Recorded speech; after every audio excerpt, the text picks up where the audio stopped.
Shalom Adonai, amados en el Señor, que este día, feliz día de la independencia argentina, Dios me los bendiga, Dios me los guarde, a todos los que habitamos en esta bendita tierra, argentinos y no argentinos, que vivimos bajo la libertad de poder expresarnos, de poder hablar de las cosas que hablamos cotidianamente. Que el Señor los bendiga. Agradezco al Señor por los beneficios de su amor, de su misericordia, que se renovó esta mañana para mí y para todos.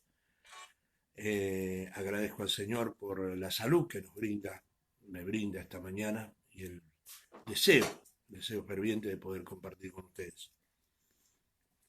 Oremos por los que están en necesidad.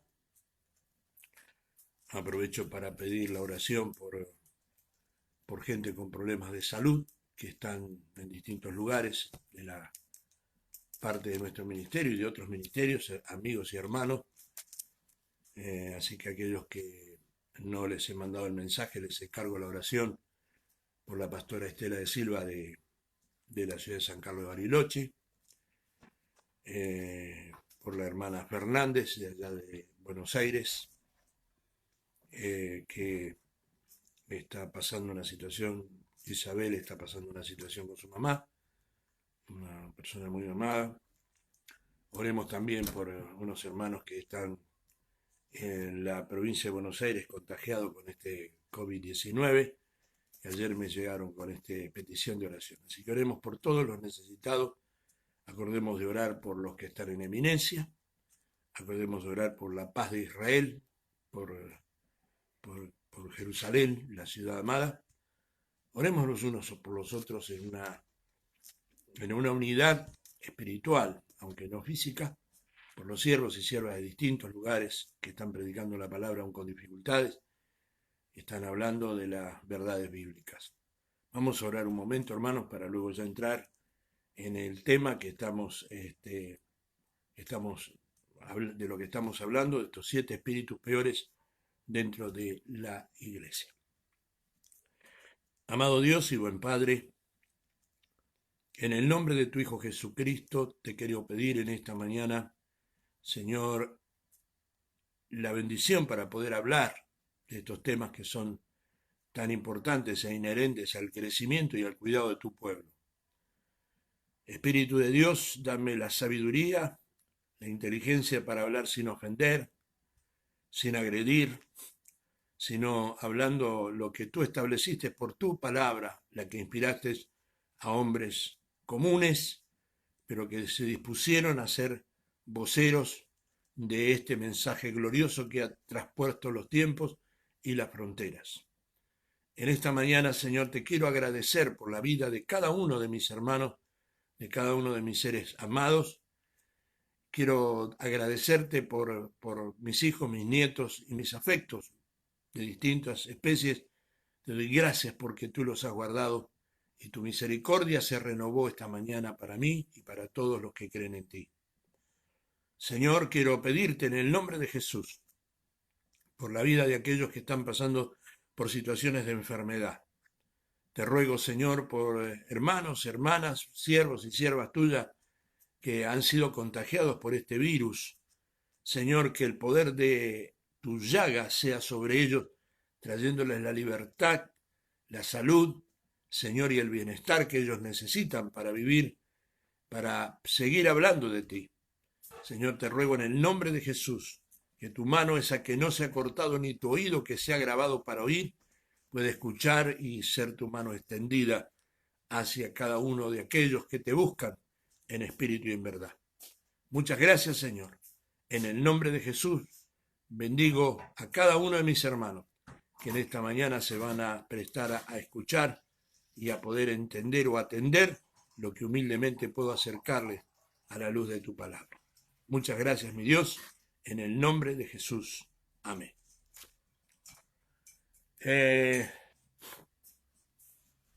Cuando hablamos de los espíritus peores que se están manifestando, nos basamos en aquel pasaje del libro de Mateo, que cuando el enemigo encuentra la casa limpia, ordenada, pero vacía, viene con 7 espíritus peores. Y como muchas veces nosotros creemos que estos espíritus son manifestaciones o imposiciones o eh, no solo influencias, sino posesiones demoníacas, a veces no le damos importancia y lo practicamos como algo común y la abonamos y la alimentamos a estos espíritus, que terminan haciendo de nosotros presa.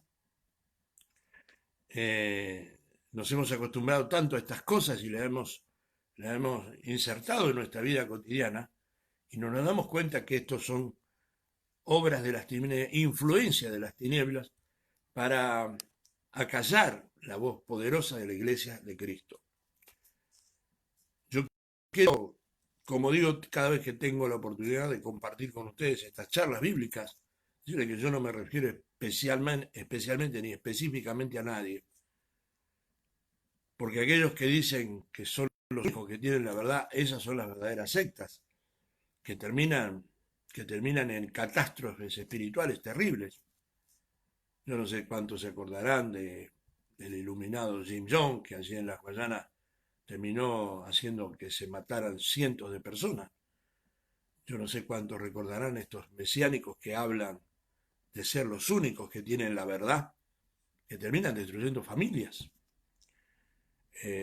Lamentablemente esto es parte del común denominador de nuestra vida cotidiana y sabemos que muchas de las guerras que han ocurrido siglos anteriores fueron generadas en el poder de la religión. Y digo bien, en el poder de la religión, no en el poder de la palabra. Guerras sangrientas donde han muerto miles de personas, han sido muertas a causa de defender una postura mesiánica de un hombre o de un grupo que decía ser los únicos dueños de la verdad. Yo no pretendo eso, hermano.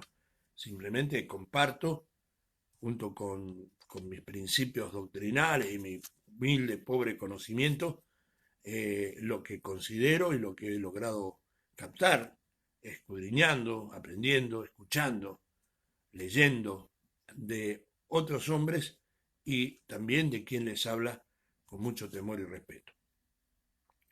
Hay un espíritu muy fuerte en este tiempo dentro de nuestras congregaciones. A veces no la definimos bien, pero yo recuerdo en alguna oportunidad, en algún lugar, no voy a decir dónde, me acuerdo sí bien, pero no quiero nombrar el lugar para no herir susceptibilidades. Estábamos ministrando con la pastora Nancy y de repente el Señor llevó a la pastora, que era la que estaba coordinando ese movimiento en ese momento, que antes de empezar a predicar empezó a orar y decir: Señor, a los hermanos que siguieran la oración de él y repitieran la oración, y decía en esa oración: reprendo todo espíritu de costumbrismo, de religiosidad y de ritualismo. Y hubieron personas que después que terminó ese acto de fe o ese acto de oración, me preguntaron por qué habíamos hecho eso. Y tuve que explicarles, ¿no es cierto?, a qué se refería la pastora cuando lo hacía. Porque es fuerte, lamentablemente, nuestras costumbres. Y lamentablemente esto se ha hecho carne dentro de nuestra interrelación congregacional. Es un espíritu que no lo leemos, porque yo no sé si usted sabe, pero la Biblia dice que hay un olor de vida y olor de muerte. A veces nos falta el olfato espiritual para olerlo, que a veces se mezcla dentro de nuestras congregaciones y nosotros lo abonamos, nosotros lo cimentamos y a veces hasta le damos un contexto bíblico cuando no lo tiene.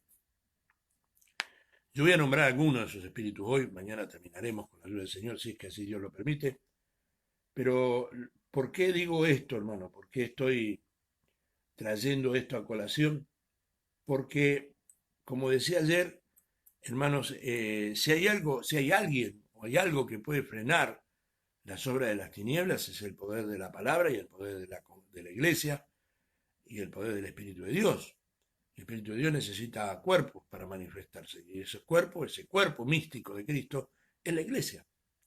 Entonces cuando nosotros nos dejamos encerrar, nos dejamos enmudecer, nos dejamos llevar, ¿no es cierto?, por estas cosas, frenamos la voz, no frenamos al Señor porque Dios va a usar a otra. Pero yo no quiero ser una parte que admire o mire. Yo quiero ser parte activa del mover de Dios aquí en mi ciudad, en mi barrio, en mi pueblo, en mi nación. Yo quiero ser parte de la iglesia que se mueve, poderosa, como poderoso gigante, y como decimos muchas veces, y para eso necesito eyectar de mi vida, o eyectar de mis costumbres, o eyectar de mi culto a Dios, ciertas cosas que son, lamentablemente, son a veces una pesada carga para podernos mover. El primer espíritu que voy a hablar en esta mañana es el espíritu del ritualismo.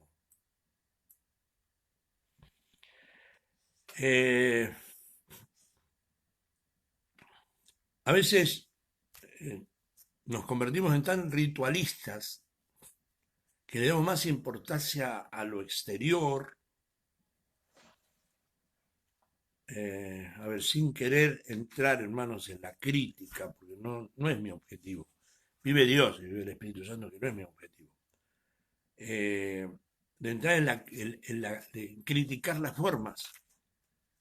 Pero para muchos en este tiempo es más importante la forma, es más importante el plato que la comida. Hemos hecho una tradición de nuestras ropas, hemos hecho una tradición de nuestras formas, y nos hemos convertido en personas que no tenemos acción propia, que somos como objetos que estamos preparados, esquematizados para hacer ciertas cosas, y cuando esas cosas salen, cuando hacemos algo que es diferente a lo que estamos acostumbrados, muchas veces se les dice o se nos dice que somos demoníacos, que somos desordenados, que somos, que tenemos un montón de cosas que no tenemos, negativas en cuanto al crecimiento o a la manifestación de una adoración viva al Señor. El libro de Apocalipsis, capítulo 2, versículo 1 al 7. Yo quiero leer esto. Quisiera que usted me acompañara, si fuera posible, si tuviera su Biblia. Si no, va a quedar grabado en algún otro momento, seguramente. Si lo ve, lo va a poder leer. Dice así en Apocalipsis capítulo 2, del 1 al 7. Escribe al ángel de la iglesia en Éfeso, el que tiene las 7 estrellas en su diestra. ¿Quién escribe? El que tiene las 7 estrellas. ¿De qué está hablando? Habla, hermanos, del Señor, que habla de las estrellas, habla de aquellos que son los apartados para el trabajo de la enseñanza, del pastorado. Acuérdense que lo que hablaba ya el libro de Daniel, capítulo 12, ¿no?, que son como estrellas los que enseñan la palabra. Daniel 12 habla de eso, por si no lo escuchó antes. Que tiene las 7 estrellas, que anda en el medio de los 7 candeleros de oro. Que son los 7 candeleros de oro, que simboliza, que representa las 7 características del Espíritu de Dios. En el libro de Isaías 11, usted lo puede encontrar ahí, ¿cierto? El espíritu de sabiduría, de ciencia. Bueno, búsquelo, léalo y se va a gozar, porque a veces hablamos de 7 y hablamos de la perfección, sí, pero habla de 7 estrellas, que son los 7 pastores de las 7 iglesias, y los 7 candeleros, ¿no es cierto?, de oro, genuinidad, el oro habla de lo genuino, y habla de las 7 características de Isaías capítulo 11, versículo 1 en adelante, del Espíritu de Dios. Dice esto: yo conozco tus obras. Si hay algo que Dios tiene claro, ¿qué es lo que hacemos para Él? Nada de lo que usted hace está en la nebulosa para Dios. Dios conoce nuestras obras y tu arduo trabajo y paciencia. Parece que nos estuviera diciendo buenísimo. Y que no puedes soportar a los malos y has probado a los que dicen ser apóstoles y no lo son. Se ve que tenía el don de discernimiento de espíritu. La iglesia estaba manifestada plenamente con el don de discernimiento y no lo son. Y los has hallado mentirosos. Versículo 3 dice, y has sufrido y has tenido paciencia. Una iglesia perseguida, lastimada, golpeada, ¿no es cierto? Pero has tenido paciencia, has guardado con paciencia. ¿eh? La palabra paciencia es una palabra compuesta que significa paz y ciencia. Y has trabajado arduamente y por el amor de mi nombre no has desmayado. Una iglesia fiel. Pero tengo contra ti, y aquí viene el reproche. Yo considero y creo firmemente que todos los que están escuchando esta palabra son la iglesia, porque la iglesia no es el templo, la iglesia no es el cartel, la iglesia no es el fichero de culto, la iglesia no es la personalidad jurídica, la iglesia es usted, hermano. O sea, usted es parte a los que el Señor les está diciendo, yo te conozco, sé que has trabajado, sé que te has esforzado, que has sido perseguida, que has sido lastimada, pero has guardado con paciencia y hasta aquí y no has desmayado. A usted y a mí me dice. Pero también nos dice, en lo personal, porque a veces nosotros hablamos y decimos la iglesia y hablamos en términos abstractos, como que no somos nosotros. Eso me habla a mí. Yo me tengo que hacer cargo de Carlos Ramírez como persona y como iglesia. Por eso el apóstol Pablo dice, muchos le echan la culpa al diablo de su caída, muchos le echan la culpa al diablo de su fracaso, muchos le echan la culpa al diablo de todo lo que le pasa. Pero el apóstol Pablo le dice a Timoteo, cuídate de ti mismo, cuídate, porque el peor enemigo de Carlos Ramírez, no es el diablo ya está vencido. El Señor lo venció en la cruz, entonces si peleo con uno que está vencido, eh, soy yo el necio que me dejo vencer por el vencido. Entonces, y me dice a mí, y le dice a usted, pero tengo contra ti que has dejado tu primer amor. Recuerda, por tanto, de dónde has caído y arrepiéntete. Ojo, aquí le está diciendo, caíste, aunque sé, reconozco que has trabajado mucho, que te has esforzado, que tienes mucha paciencia, todo está bien, pero has caído porque dejaste, no perdiste, dejaste. Perder es involuntario, uno pierde una cosa y no sé se me perdió, no sé dónde está. Ahora, dejar es voluntario, yo dejo algo, no lo pierdo. Y aunque no habla de perder, sino de dejar. Y nos recuerda, por tanto, de dónde has caído, arrepiéntete. Es necesario un arrepentimiento. ¿Qué significa arrepentirse? Detenerse y volverse a a donde usted tenía que estar y has caído. Y haz las primeras obras, pues si no vendré pronto a ti y quitaré tu candelero de tu lugar. ¿Qué significa candelero? Luz. ¿Qué pasa cuando uno entra en esta caída? Lo primero que empieza a perder es luz y empieza a guiarse a tientas. Cuando uno no tiene luz, a veces inclusive cuando a nosotros se nos ha cortado la luz, se nos ocurre hasta cerrar los ojos para ver si podemos enfocarnos mejor. Inútil, ¿para qué cerrar los ojos? Pero muchas personas hoy, gracias al ritualismo, al costumbrismo, vivimos a ciegas y seguimos con los ojos cerrados porque aunque podemos tener la oportunidad de ver, no vemos, no queremos ver. ¿Por qué? Porque nos ha influenciado tanto la rutina y la costumbre que hemos dejado lo más importante que el hombre de fe o la mujer de fe tiene y debe tener, que es el primer amor. Si no te hubieras arrepentido, pero tienes esto, que aborrece las obras de los nicolaitas, los cuales yo también aborrezco. El que tiene oído oiga lo que el Espíritu dice a la iglesia. Al que venciere le daré de comer del árbol de la vida, el cual está en medio del paraíso de Dios. ¿Se acuerda del árbol de vida? Ese de que Eva miró, ¿no es cierto? Y deseó porque era bueno a sus ojos. Pero es otro tema. ¿Qué es el primer amor? Eh, Hay muchos que interpretan el primer amor en la falta de énfasis que le damos a cantar, eh, que, que ya no cantamos como antes, que ya no hacemos las cosas como antes. Yo antes oraba, antes ayunaba, antes... ¿Sabe, hermano? Yo le quiero simplemente, le agradezco a Dios por el pastor Carlos Castillo, que muchas gracias, pastor, por su salud y su bendición. Quiero mostrarle, hacerle un semblanteo de lo que entiendo yo como primer amor.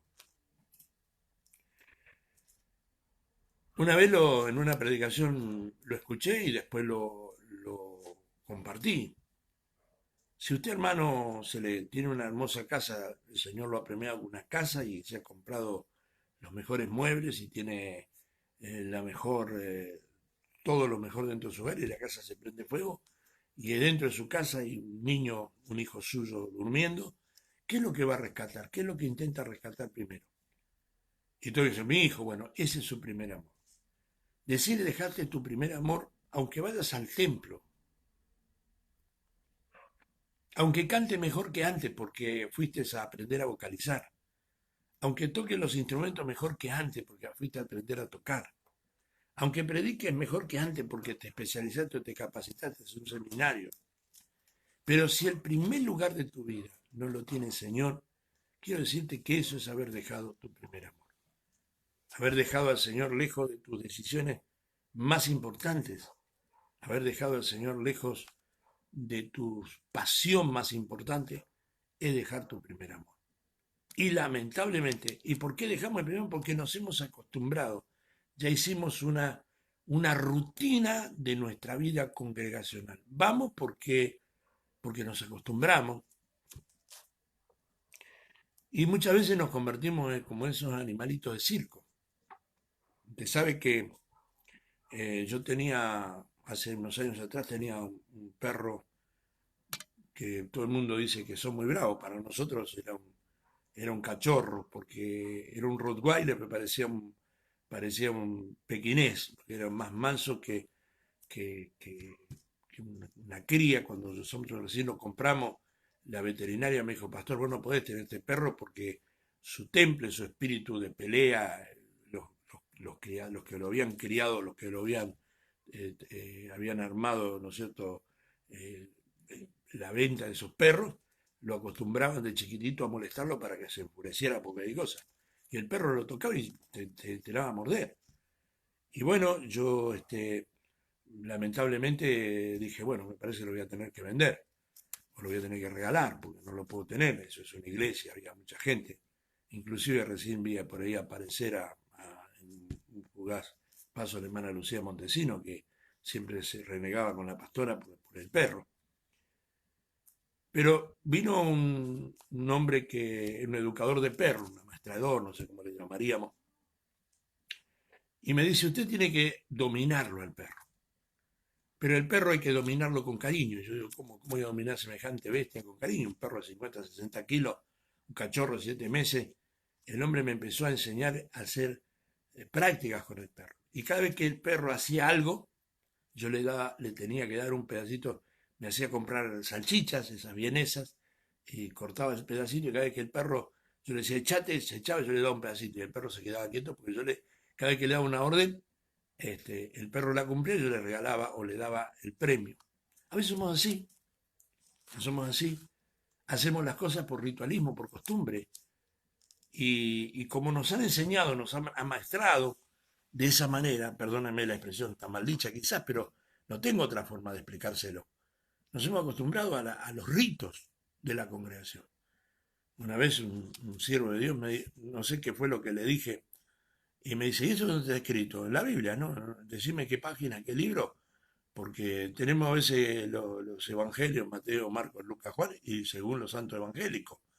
Nosotros creemos que porque me lo enseñó mi padre, mi abuelo o mi bisabuelo, lo sacaron de su buen deseo, de su buena intención y lo fue enseñando. Y entonces nosotros lo practicamos, decimos es bíblico, Dios lo dijo. No, Dios no lo dijo, lo hizo un buen deseo de un siervo, una sierva de Dios, que expresó una palabra y nosotros lo tomamos como esa, por ejemplo, vuelvo a decir, no estoy agrediendo a nadie, hermano, pero es un rito, es una costumbre que está lejos del propósito de Dios. Y nos acostumbramos a eso. Y es el regalito que nos dan cuando llevamos a alguien a la presencia de Dios y le decimos, pastora, que traje un alma nueva. ¿Cierto? Y bueno, ahora hermano tiene una perla para su corona. No existe una perla para la corona, no existe eso. ¿Eh? Nosotros hemos hecho ritos y nos hemos acostumbrado a esos ritos. Y eso nos aparta del principal objetivo de nuestra reunión para hacer un culto. Porque nosotros creemos que el culto es para nosotros. Y a veces, ¿cómo tuvo el culto? Aburrido, no sabe. Predicó el pastor fulano de tal, más largo el culto. Pero ¿quién te dijo a vos que el culto es para vos? Otro de los ritos que tenemos pensar que el culto es para nosotros. El culto es para Dios. Y es personal. Para vos será aburrido, para mí fue maravilloso. Hay gente que lamentablemente, lo he visto lamentablemente de nuestra extracción pentecostal, cada vez que vamos a predicar, mientras cantamos, saltamos, gritamos, hacemos gritos de júbilo, gritos de guerra, gritos no sé de qué cosa más hacemos, porque también se ha hecho un rito. No sabemos por qué lo hacemos, pero como otro lo hizo y quedó bien y produjo cierta manifestación de gozo y aplaudimos, y está bien el aplauso porque la Biblia habla de batir palmas, pero lo hacemos un rito y nos olvidamos del objetivo principal que es el culto. Pero cuando llega el momento del mensaje empiezan a irse al baño, se van afuera, empiezan a charlar y pareciera que como predica el pastor de siempre, no, va a ser ahora viene otro pastor y dice, este es importante. Y lo que nos dijo el pastor durante todo el año, viene uno y lo dice en un día y dice, qué gran, qué iluminación. Porque nos hemos acostumbrado a la voz nueva, a la costumbre del rito. Y el ritualismo nos hace perder la pasión. Eh, Hace algún tiempo atrás escuchaba a un siervo de Dios hablar del pastor Kim. El pastor Kim en Corea del Norte murió, ¿no es cierto? Dice que tenía una sola Biblia para 30 personas, y no como Corea del Norte es el país más peligroso para el cristianismo. Murió aplastado, murió de una forma tremenda, pero él dice que se juntaban, se metían debajo de las alcantarillas a orar, en silencio oraban, y, y tenían una sola Biblia y con esa Biblia hablaban del Señor. Estaban apasionados por el Señor. Nosotros tenemos un amor limitado por Dios, porque dejó de ser, lamentablemente, a causa de los ritos, de la costumbre, y he escuchado a muchas personas decir, pero ustedes son de la iglesia antigua, cantan himno, no, eso es para viejo. Se han acostumbrado a otra cosa. Y si no tienen música, no, pero si no hay música, uno se aburre en la iglesia. Pero ¿quién te dijo que la iglesia es para entretenerse? El templo no es para entretenerse, porque nos hemos ritualizado tanto que si no tenemos un buen conjunto, si no tenemos una buena batería, si no tenemos una buena guitarra, si no tenemos un buen bajo, si no tenemos un buen tecladista, nos aburrimos. Nos aburrimos porque para nosotros la alabanza se ha hecho un rito, cuando realmente la alabanza es cántico nuevo. No estoy en contra, hermanos, de Marco Witt ni de ninguno de esos siervos de Dios que cantan. Bendito sea el Señor por ello. Yo no puedo cantar ni el arrorró porque no tengo voz para cantar, pero sí puedo alabar a Dios lo mismo. Pero la alabanza no tiene que ser un rito, tiene que ser algo tan espontáneo que lo decimos para a quien amamos profundamente. Nuestro amor al Señor tiene que sobrepasar los ritos, tiene que sobrepasar los ritos. El ritualismo, el costumbrismo nos ha apartado la visión del primer amor. ¿Cuál es el objetivo que vamos? ¿Cuál es el objetivo que seguimos? ¿Cuál es el objetivo que permanecemos? El objetivo tiene que ser nuestro Dios. Y para eso hay una manifestación física de ese amor. No hay nada más importante. Cuando uno está enamorado, el blanco de nuestra pasión es el ser al que amamos. Cuando uno está enamorado, hablando en el terreno natural, vencemos cualquier obstáculo por ese amor. Cuando estamos enamorados en el reino natural, no importa frío, calor, tiempo, espacio, no importa nada. Nos escondemos si es necesario, nos ocultamos si es necesario, pero necesitamos estar con el ser que amamos. Ese es tener el primer amor. Lamentablemente, dentro de nuestra vivencia, hemos dejado, lamentablemente muchos hemos dejado detrás de nosotros, detrás del tiempo, ese primer amor.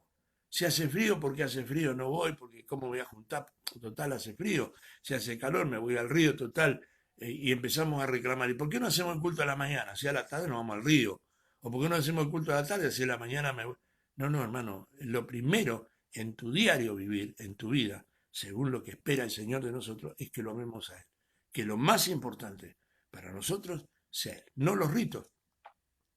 Si usted quiere decir tres gloria a Dios, dé las tres gloria a Dios. Ahora, no todos están acostumbrados a tres gloria a Dios y dicen, bueno, pero bueno, es una costumbre. Y no podemos hacer un rito de eso, porque a veces ni sabemos lo que decimos.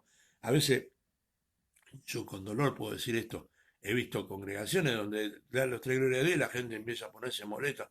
Otra vez, ya ni levantan las manos, porque se le ha hecho un rito, una costumbre. No levantan las manos diciendo gloria a ti, Señor, porque es lo más importante para mí. Muy bien, seguimos con otro de los espíritus que habla, ¿no es cierto?, de los 7 espíritus peores.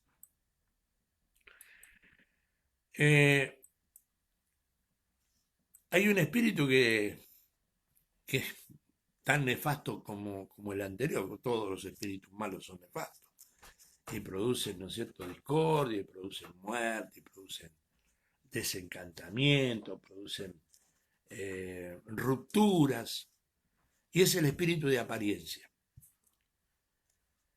Eh, yo fui parte de la iglesia oficial, como les conté varias veces, fui educado, parte de mi educación primaria estuvo en una escuela de extracción religiosa de la Orden de Don Bosco.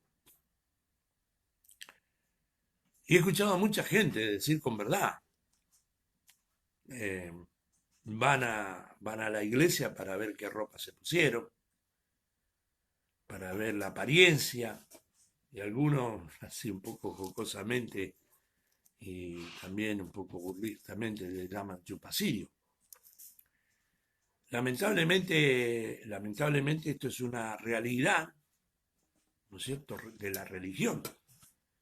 Por eso quiero aclarar que el Evangelio no es una religión, el Evangelio es una relación con alguien, porque el Evangelio, como lo dije varias veces, es Jesús mismo. No es la forma, no es nada. Pablo hablaba del bautismo, no bautizó a nadie, sino a algunos.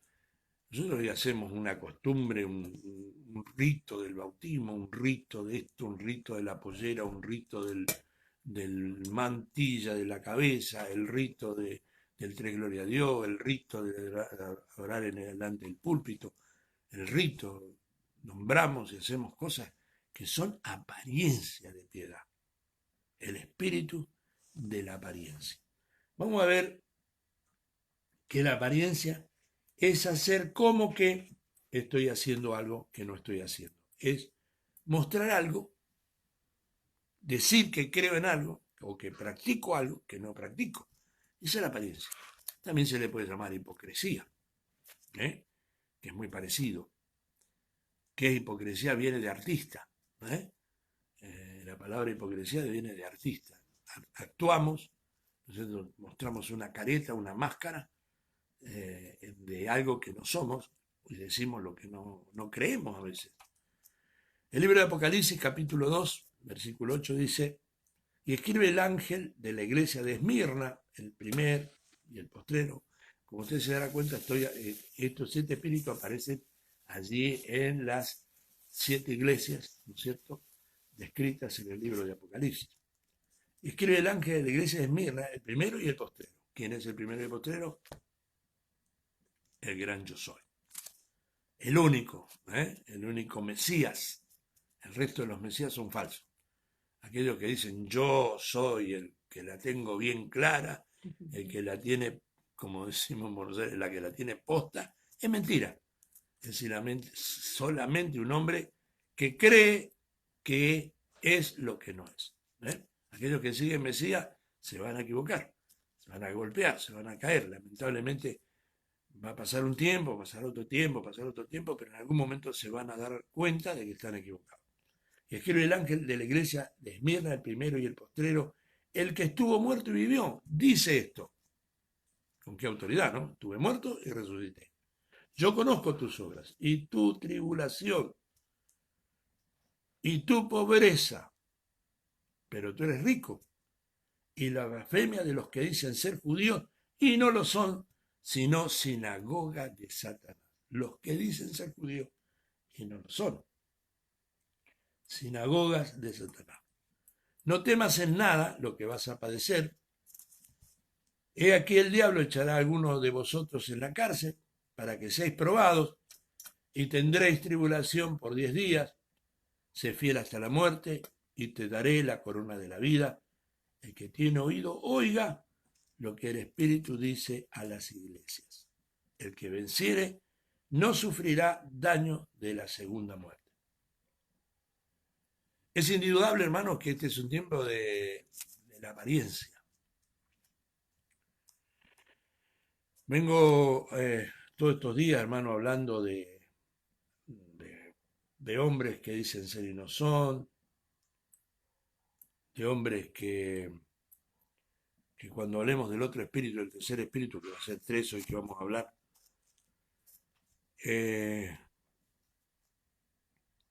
marcan con su apariencia y engañan con su apariencia. La Biblia lo habla, tienen una apariencia de piedad, pero la verdad no está en ellos. Hombres que estuvieron, que fueron y no son. Lamentablemente, como toda congregación, hemos sufrido esta situación, hemos vivido esta situación. Conocemos porque lo hemos sufrido en carne propia. Burladores, engañadores, que buscan y dividen y rompen y destruyen,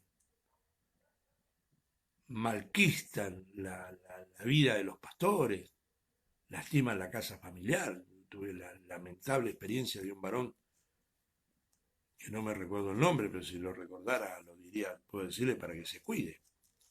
Anduvo por acá un tiempo, lo alojé en mi casa, lo tuve en mi hogar y fue un desastre para mi familia. Mucho dolor, lo digo. Un hombre, si usted lo escuchaba predicar, decía, qué tremenda unción. Este es un, no sé, aparte de ser políglota, porque era un hombre que hablaba, según él, muchos idiomas, y era un hombre con una experiencia, un conocimiento, con una base universitaria, con un profundo conocimiento de la escritura, pero vivía de la apariencia. Lamentablemente engañó a muchos aquí en el valle. Y yo lo digo con dolor, porque yo fui uno de los primeros, porque lo traje a mi casa, lo único que hizo fue traer discordia, traer dolor. Y hay muchos que viven de esta manera. Hay muchos creyentes que van de iglesia en iglesia, de congregación en congregación. Hoy están acá, mañana están allá, pasado están allá, el otro día, no, este no me gusta, acá no me gusta, el pastor este no me da lugar, el otro pastor no sé qué. Han venido muchos aquí a aparecer, ¿no es cierto?, pidiendo, gracias a Dios, los golpes nos han enseñado a medir, a experimentar, a preguntar, a medir los espíritus. Y hemos empezado a pedir al Señor que nos dé el don más hermoso que puede tener una iglesia para que pueda crecer, es el don de discernimiento de espíritu. Porque van a venir muchos en este tiempo, diciendo que son lo que no son, hablando lo que no viven y lo que no conocen. Usted los escucha y tienen una actitud, ¿no es cierto?, de santidad.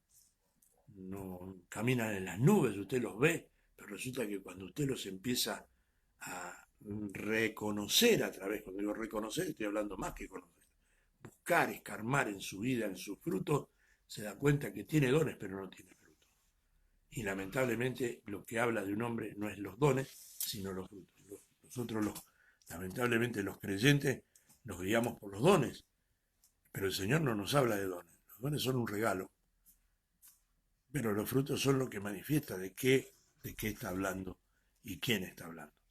Entonces el espíritu de apariencia dentro de nuestras congregaciones está marcando, hermanos, fuertemente el Señor para que evitemos esa apariencia. Usted sea genuino, usted sea tal cual como el Señor lo mandó y para lo que lo mandó. Haga lo que el Señor lo mandó a hacer.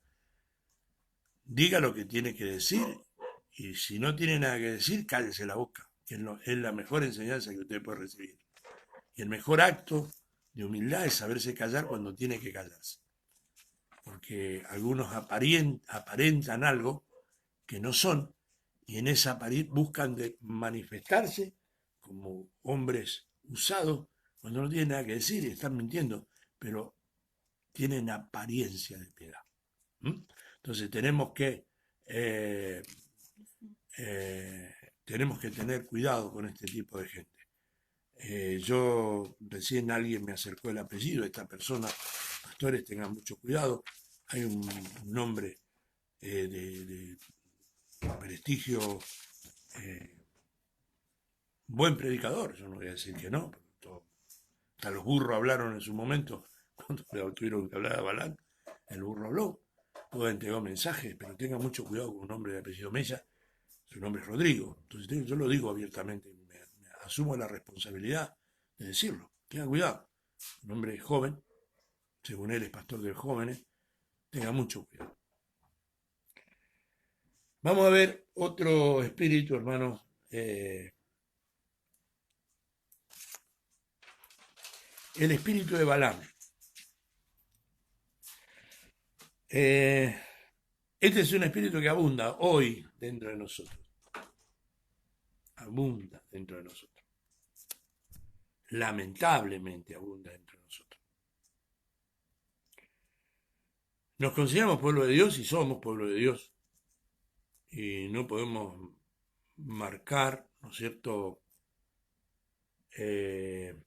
No podemos marcar este sí, este no, pero porque creo que somos pueblo de Dios.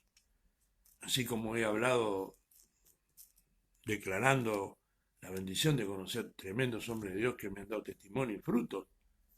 He hablado del pastor, ¿no es cierto?, el profeta Millán, hablo del pastor José Flores, de hombres que han visitado esta casa y doy testimonio fiel de que son hombres tremendos. Yo también hablo, como di recién este nombre, no acostumbro nunca, pero realmente tengo que hablarlo porque esto es un poco para cuidar las congregaciones y los pueblos que están en distintos lugares. Pero este espíritu de Balaam está abundando en nuestros tiempos. ¿Quién era Balaam? Balaam era un profeta de Dios. Y vamos a ver un poco de este profeta de Dios allí en el libro de Apocalipsis, capítulo 2, versículo 12 al 17. Y escribe el ángel de la iglesia en Pérgamo, el que tiene la espada aguda de 2 filos, dice esto: yo conozco tus obras. ¿Ves que se da cuenta que hasta aquí lo que hemos hablado siempre vemos el reconocimiento de Dios de nuestra labor, de nuestro trabajo? Así que, pastor, que a lo mejor consideras que no tienes todo el éxito que debiera o que te gustaría tener, no te preocupes, que a lo mejor la gente no te reconoce tu trabajo y si este pobre pastor tiene unas pocas ahí ovejas en su casa. Tranquilo, que Dios sí conoce tu trabajo. El que tiene la espada aguda de 2 filos dice esto: yo conozco tus obras y donde moras, donde está el trono de Satanás, pero retienes mi nombre y no has negado mi fe. Y aún en los días en que Antipas, mi testigo fiel, fue muerto. Algún día vamos a hablar del Apocalipsis para hablar de estas iglesias, la historia de estas iglesias. Porque leemos esto, pero sería bueno conocer las historias de la iglesia. Donde mora Satanás, pero tengo unas pocas cosas contra ti. Que tienes ahí a los que retienen la doctrina de Balaam, que enseñaba a Balaam a poner tropiezos ante los hijos de Israel, a comer de las cosas sacrificadas a los ídolos y cometer fornicación. Y también tienes a los que retienen la doctrina de los nicolaitas, la que yo aborrezco. Por tanto, arrepiéntete, pues si no vendré a ti pronto y pelearé contra ellos con la espada de mi boca. El que tiene oído, oiga lo que el Espíritu dice a las iglesias.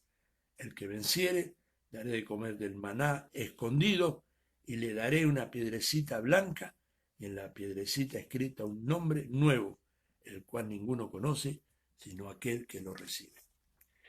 Vamos a comenzar por lo último. ¿Qué era la piedrecita blanca? Antes, cuando se hacía un juicio, para dictaminar la culpabilidad o la inocencia de un ser juzgado, habían dos piedritas, dos piedras. Cuando el juez dictaminaba que era inocente, le daba una piedra blanca. Eso, ¿eh? Eso le daba a entender de que era un hombre inocente.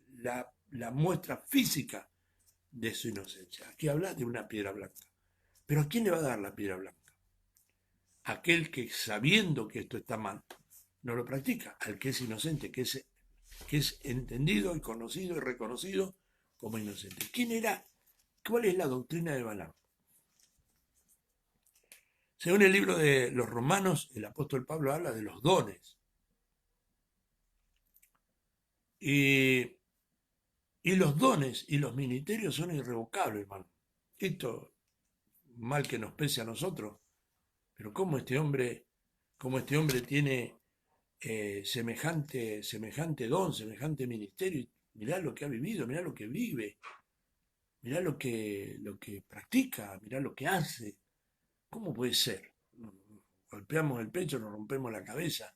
Decimos, ¿cómo es posible esto? Bueno, porque los dones y los ministerios son irrevocables. Y Dios lo dijo por su espíritu y lo aceptamos. Y bueno, yo he visto,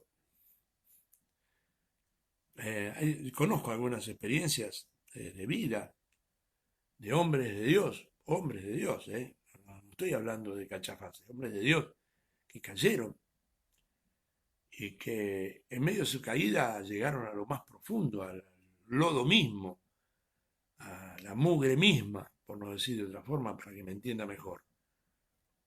Hay un testimonio de un siervo de Dios que yo conozco hace muchos años, inclusive comenzamos creo que juntos nuestro ministerio acá en la zona de Neuquén. Tuvo un percance muy serio familiar y él había venido del alcohol, había venido de esa vida de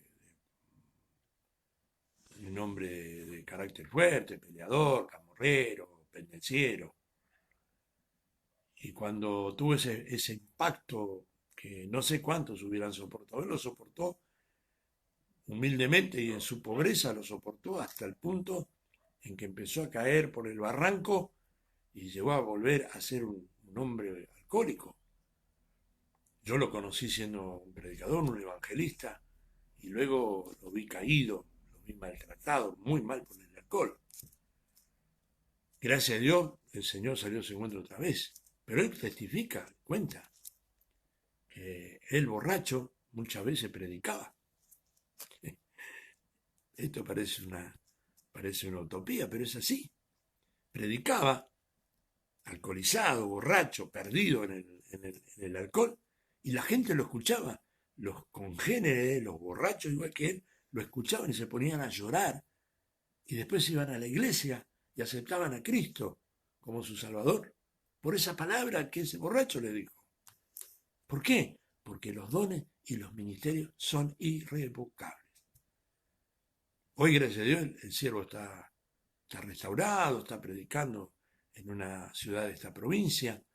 No voy a dar el nombre porque realmente no interesa, pero un hombre que Dios lo usó muchísimo y lo usa muchísimo, con sus errores, con sus equivocaciones, pero los dones y los ministerios son irrevocables.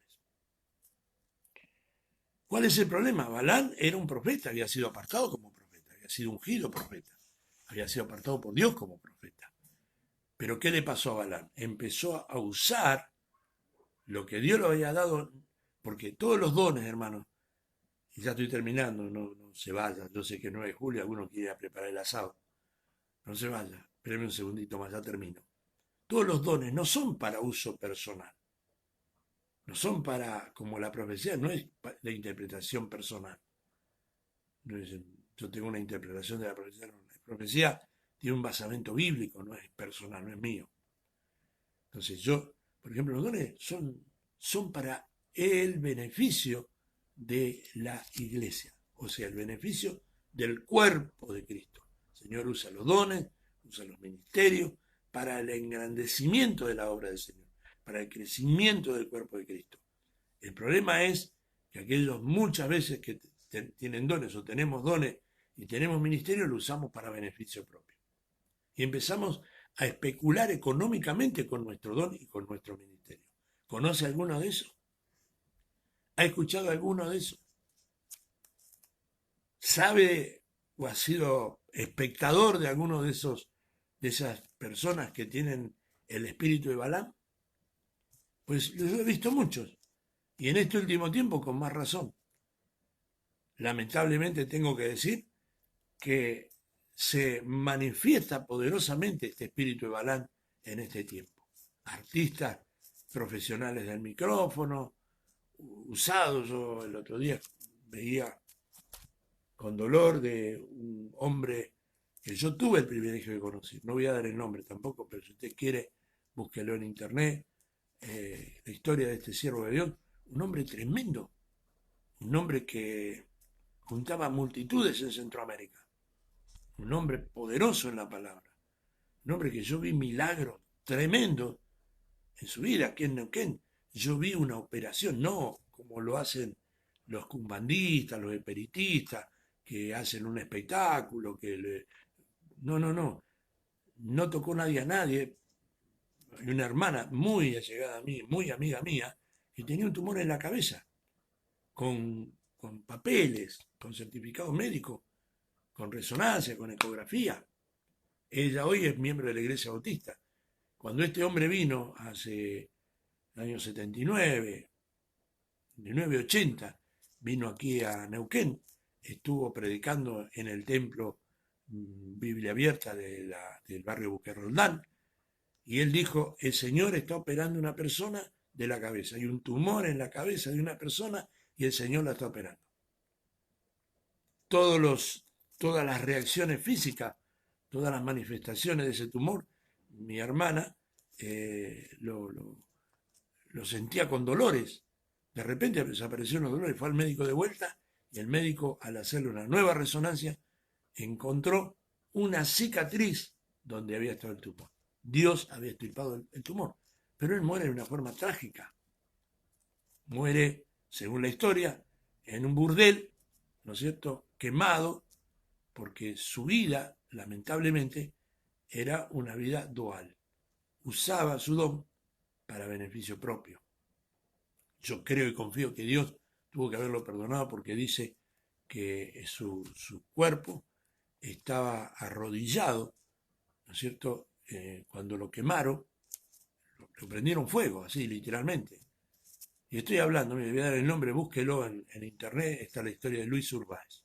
Un tremendo evangelista, un tremendo hombre de Dios, pero que lamentablemente, hermanos, termina en forma trágica. ¿Por qué? Porque usó su don para beneficio propio. Yo lo vi juntar ofrendas tremendas y cuando estuvo acá en Neuquén andaba con un maletín lleno de plata, muchísima plata. Ciertamente que venía de Estados Unidos, ya tenía otro tipo de economía.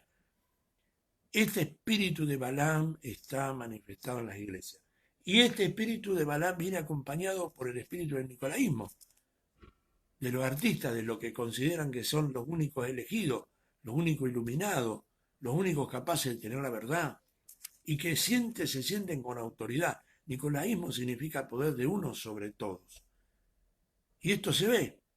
Hoy en los púlpitos, nuestros púlpitos, dice, yo soy el ungido. No, la unción no es para uno, la unción es para la iglesia.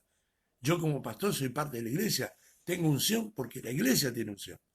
Esto lo tenemos que entender, lo tenemos que aceptar así, porque la unción del Espíritu de Dios no está sobre uno solo, está sobre la iglesia.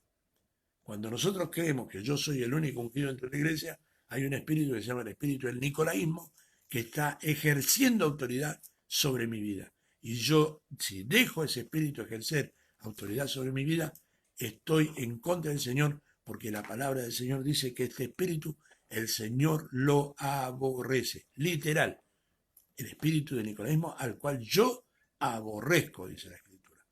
Entonces, siervas y siervas del Señor, sepan de que el pastor de la congregación donde usted está dirigiendo no es usted.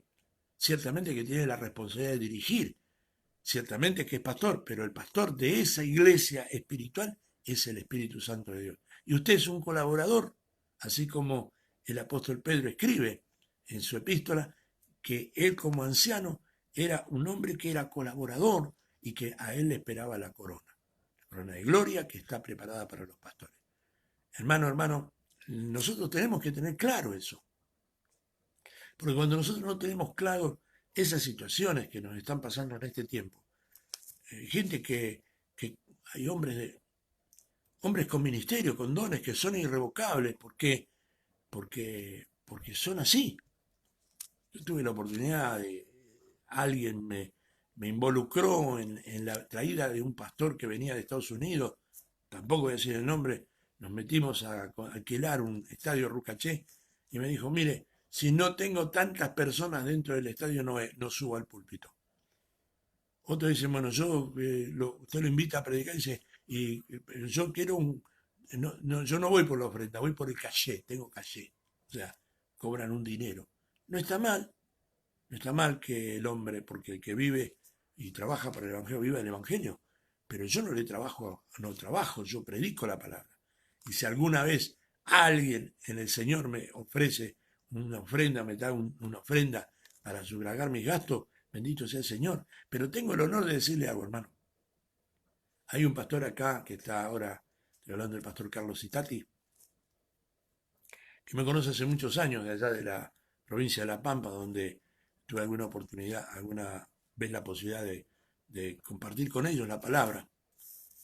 Yo me moví muchos meses, 125 de mayo son 200 kilómetros de acá aproximadamente, y muchas veces con mi propio pecunio, a veces me daban una ofrenda, a veces no, o me ayudaban con la nafta, en ese tiempo tenía un golcito todo transpirado, y me movía con ese auto. Yo nunca me moví por la ofrenda, nunca me moví por el dinero.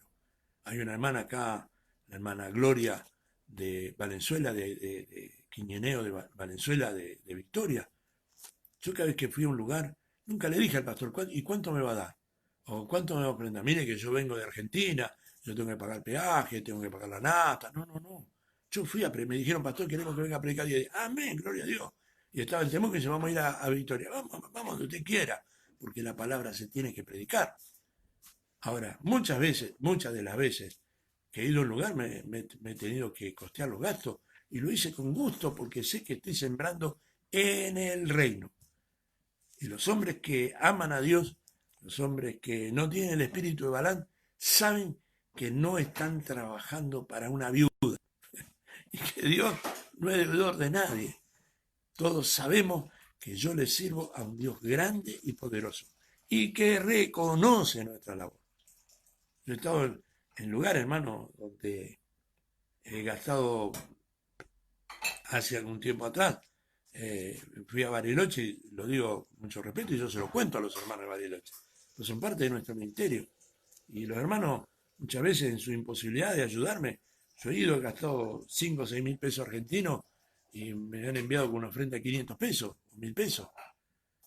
Gloria a Dios. Pero nunca me quejé, ni nunca dije, hermano, no vengo más porque ustedes no me dan una buena ofrenda. No, no, hermano, yo la honra la espero de Dios, no la espero de los hombres, la espero de Dios. Y Dios nunca me falló. Llegando acá a Neuquén, vino un hermano con un diezmo, hermano, 10 veces lo que había gastado. ¿Por qué? Porque Dios no es deudor de nadie. El espíritu de Balaam hoy está reinando en el corazón de muchos siervos y siervas de Dios.